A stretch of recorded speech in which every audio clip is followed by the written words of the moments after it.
Hello, my name is Tomás de Victoria. Yeah, my parents were so original, and no, I'm not from Victoria. I was born in 1548. My parents were Francisco Luis de Victoria and Francisca Luis de Victoria. I was the seventh out of 11 children. This means I was completely ignored because I was more or less in the middle. And it is already known that the middle brothers, well, it doesn't matter. My grandparents were Hernán Luis Dávila and Leonor de Victoria. But unfortunately they died 3 years before I was born, so I've never met them. I am from a little village of Avila, San Chidran, but it is not really well known if I'm from there because some of my brothers were baptized there. I was born in 1548 and I died in 1611. This means that I lived the most of my life in the 16th century, so I'm going to talk about this century, to tell you how the environment was in those years. It is called the century of the colonies. Spain emerged as a superpower of that century and gathered a gigantic empire, with possessions all over the world. It also completed the first round the world, so I can say that Spain was very important in the whole world, and I'm very proud of it. The start and end of the work of the monastery of El Escorial from 1563 to 1584. Pope Gregory XIII established the Gregorian calendar in 1582. Two of the most important books were published, Romeo and Juliet by William Shakespeare and Lazarillo de Tormes. You have heard for sure about these books. This period is also called the Century of Geniuses, because 4 great artists appeared, and they were Leonardo da Vinci, Rafael, Miguel Ángel, and Tomás Luis de Victoria. Oh, it's only a joke. They were the real 3 artists of the period. But let's talk about my life again.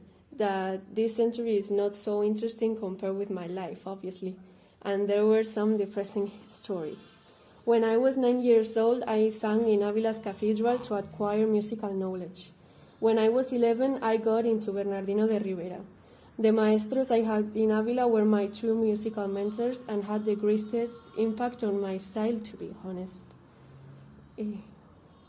During these years of my apprenticeship, I also had a relationship with the Italian minstrels, who arrived at the cathedral in 1555.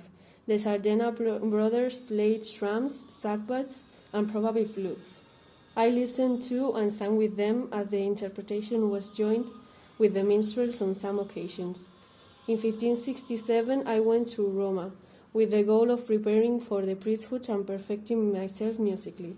Luckily, I was accepted in Rome's Collegium Germanicum, where I studied for 3 years and met 2 Palestrina children. When I finished school, I entered as a singer and organ player in the Spanish Church of Santa Maria de Monserrato. Then I worked a lot and did many important things. I had sometimes been compared with El Greco in painted. It's curious, isn't it? I composed exclusively religious work. I didn't write profane music or keyboard music, and I relied exclusively on liturgical materials for the elaboration of new compositions. My works began with the first book in 1572. I dedicated it to Cardinal Archbishop of Augsburg. I published the books of motets and masses. The one of motets of 4, 5, 6, 8, and 12 voices was published in Rome and is dedicated to the Blessed Virgin Mary.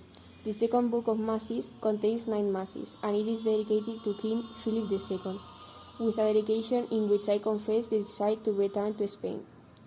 I published my great Holy Week office, Officium Hebdomadae Sanctae. One of my masterpieces is Officium de Futurum, and it is one of my best compositions, which continues sounded at state funerals. Nowadays, I am sure you have heard on films or even in the chart. It was an honor of the death of Maria de Austria, what I would talk about later. It consists of 10 sections. I added 3 additional pieces to the normal composition of Requiem Mass, Taidet Animam Mem, the motet Versa est in luctum, and a responsory. Taidet Animam Meam was a monochristian style. Versa est in luctum, Citara Mea. It is a polyphonic, and the responsory, it is plain and polyphonic singing styles. Ave Maria is one of the most sacred compositions sung by most choirs, and another of my great compositions. It deals with the Virgin Mary. Both of them were written in Latin. Some rumors say that I am probably the father of Spanish music. At the end of my life, I worked for María de Austria y Portugal at the convent of the Descalzas Reales, which nowadays belongs to the Patrimonio Nacional, and it is located on Plaza de las Descalzas in Madrid. So when she died in 1603, as I told before, I thought that I could write a great composition in her honor, because the time I spent there was something really beautiful and emotional. And thanks to her, this grateful piece appeared. There I died, and maybe my body is buried in this convent.